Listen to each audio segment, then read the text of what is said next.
أعوذ بالله من الشيطان الرجيم. بسم الله الرحمن الرحيم.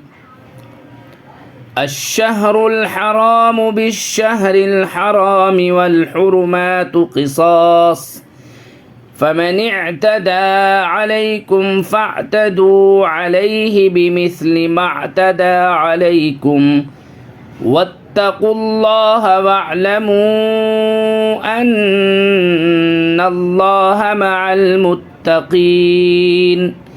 وأنفقوا في سبيل الله ولا تلقوا بأيديكم إلى التهلكة وأحسنوا إن الله يحب المحسنين. وأتموا الحج والعمرة لله، فإن أحسرتم فما استيسر من الهدي، ولا تحلقوا رؤوسكم حتى يبلغ الهدي محله، فمن كان منكم مريضا أو به أذى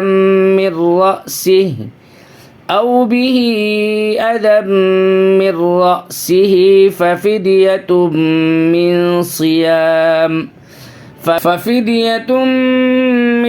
صيام أو صدقة أو نسك، فإذا أمنتم فمن تمتع بالعمرة إلى الحج فما استيسر من الهدي، فمن لم يجد فصيام 3 أيام في الحج و7 إذا رجعتم، تلك 10 كاملة، ذلك لمن لم يكن أهله حاضر المسجد الحرام.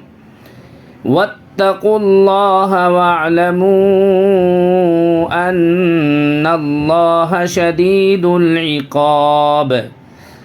الحج أشهر معلومات، فمن فرض فيهن الحج فلا رفث ولا فسوق ولا جدال في الحج، وما تفعلوا من خير يعلمه الله، وتزودوا فإن خير الزاد التقوى، واتقون يا أولي الألباب.